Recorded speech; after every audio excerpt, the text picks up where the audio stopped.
I am going to do an update video on the Netgear Nighthawk M1. And I have just floored at how popular the first video was, and I got a number of questions through the comments on the video. I answer as much as I can, but I felt that it was time to do an update video and maybe explain a little bit more about what I did and the plan that I have.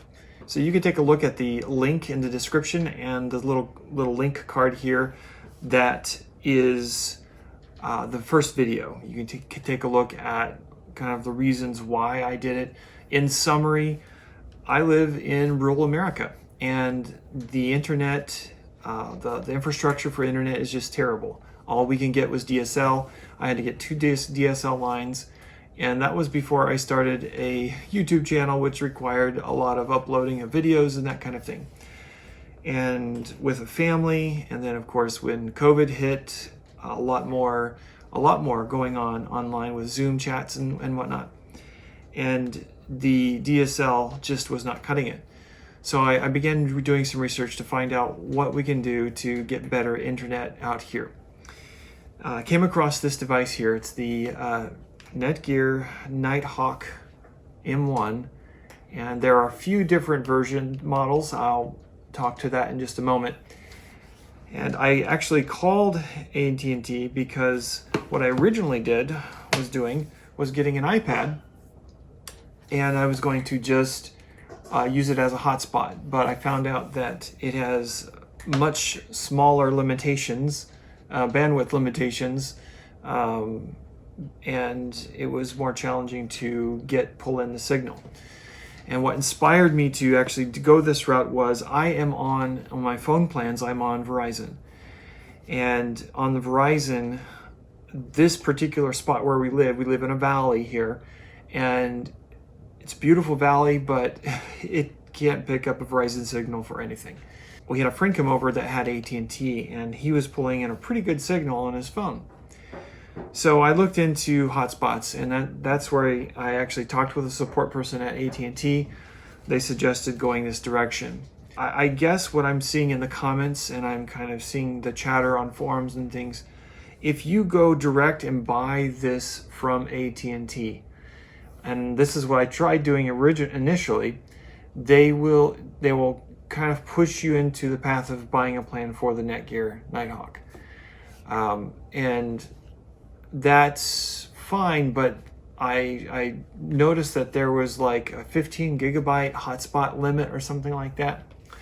However, on like an iPad plan, getting a SIM card for the iPad, it was like 50 gigabytes. So what I have is the Unlimited Extra plan, and I got it specifically in the context of a SIM card for the iPad. Now, the 3 different sizes of SIM cards. The iPad SIM card has a nano SIM card, and that is actually smaller. And I'll do a close-up and actually take this apart for you so you can see that. It's actually a smaller SIM card than what this one has. This one has the micro SIM card. And now you can get little adapters to put the nano SIM card in and actually slide it in perfectly. I didn't bother because I got it in. I said, well, let me try it. And I just popped it in, and I'll show you that in a moment. But I wanted to show you something. I don't know if you can see that. You see there are 11 devices connected to it right now. I think it goes up to 20 devices. And I have 1 day left, and I've used 361.2 gigabytes of bandwidth this month in this plan. And there is a note on the plan that says after 50 gigabytes, the speed may be limited during high usage times, but out here in the country we really don't experience a lot of high network usage, or I've not had a problem with it. But like earlier today, I uploaded a high definition short video to YouTube. It was about, I think, a little over 1.5 gigabytes, maybe close to 2 gigabytes, and it uploaded in maybe 20-30 minutes, something like that. If I was on DSL, it would be hours, to upload a video like that. So huge difference. It's made a huge difference. And what I've done is I've actually connected it to a Netgear booster. So that booster actually broadcasts it out over the property, so I can play like Pandora down in the garden and things like that, and without a problem. And it's really amazing. So I've connected that to the booster, and that's really helped out a lot. All right, so this is the front, and what's amazing, for the compact size, it has really good reception, and I'll talk about that here in just a moment. But I'm going to go ahead and pop this off. And the nice thing about this is, because it is battery operated, of course you can plug it in as well, but battery operated means I can take this even on the road if I need to. All right, and I've done that before, and it's been extremely handy. So I'll pop the battery out, and you'll notice here that the SIM card is a bit smaller than what the casing is here. So I'm going to slip this out here.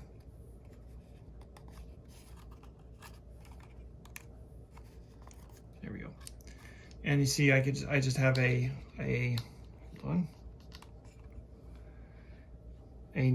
nano SIM card. Now notice this number right here, the MR1100 2A1NAS.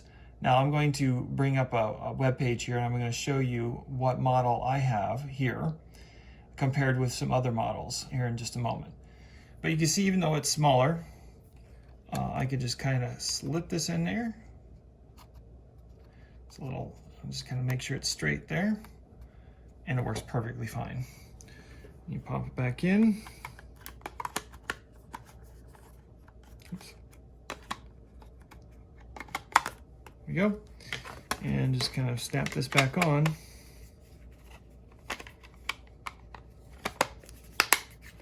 And then power it up, and you're good to go. So this is the chart I was wanting to show you here. You can see the list of different models here, and mine is here at the bottom. Also, if you recall, you saw the AT&T logo on my device. It is actually locked to AT&T, and you know, for me that's fine, because I know that Verizon doesn't work here on our phones. It works great when we travel, but for our purposes here, the AT&T router does work fine. And so I did see in my plan where I can unlock it, and you'll notice here that the bands 2 and 4 and I think 66, there's some bands here that actually are the bands that Verizon's network works on.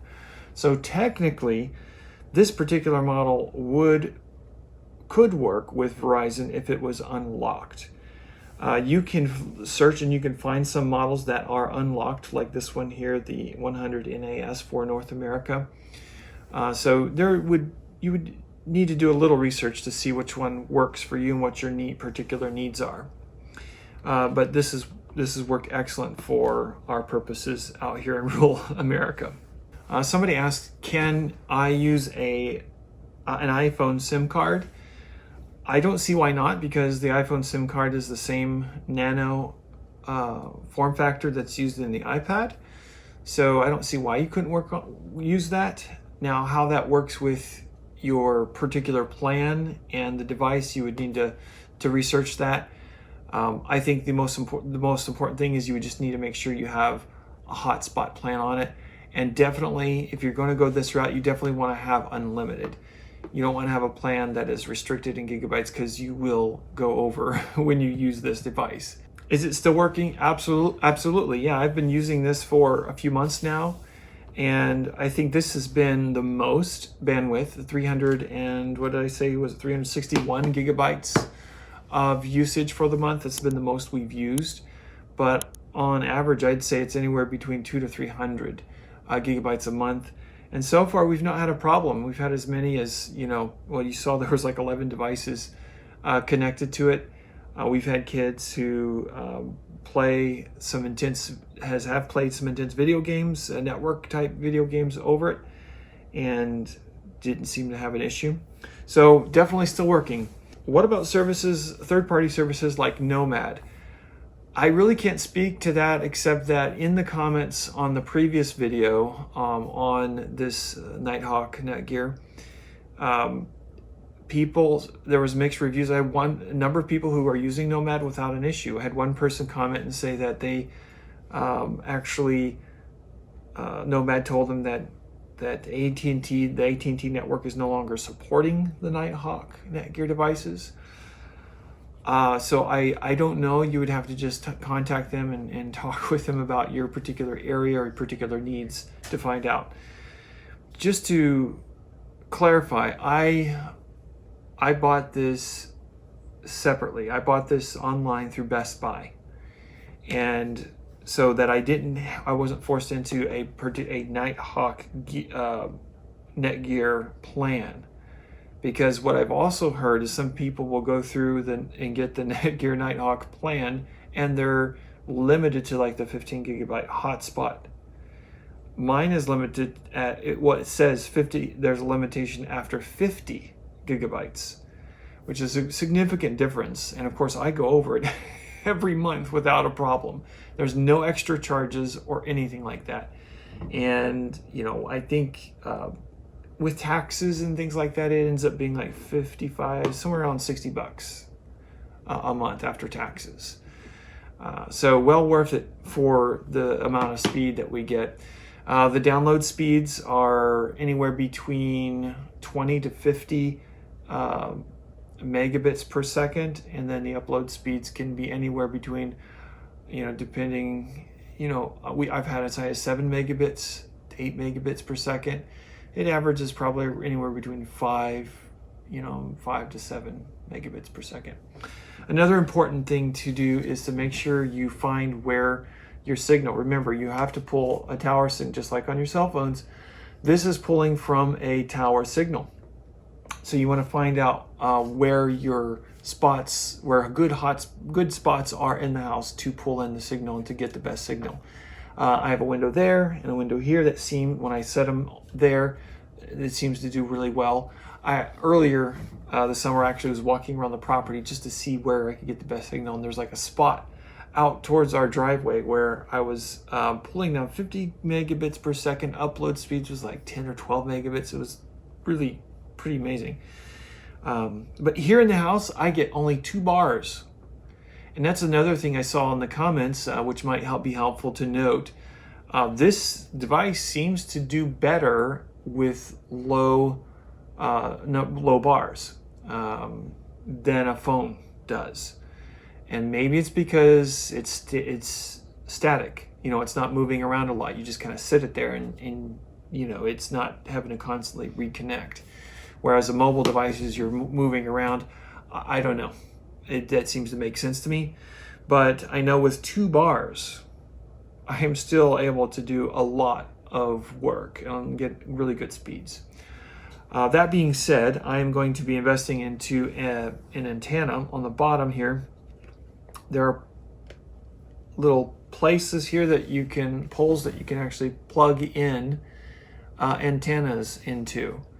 So I'm going to be getting an antenna to help grab the tower signal better and hopefully get it up to maybe 3 or 4 bars, which will improve the latency, or it'll be less latent in its connections and be more stable.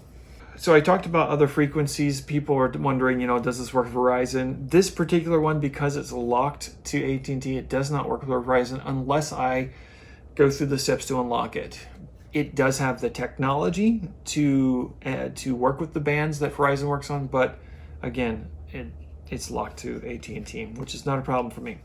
And there are particular versions that you saw, as you saw in the earlier, that do work with Verizon. What about the dual band? This one does broadcast. It broadcasts like a router itself, although I do connect to my booster, which is it's basically a router on speed.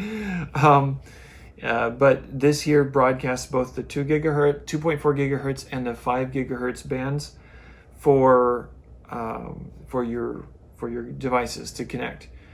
Now, what is the 2.4 gigahertz? What's the 5 gigahertz thing? One thing to be very clear, you will see like listed on the device broadcasting 2G and 4G, or 5G rather. That is not the same thing as the 5G network coming from the towers. That 5G represents 5th generation.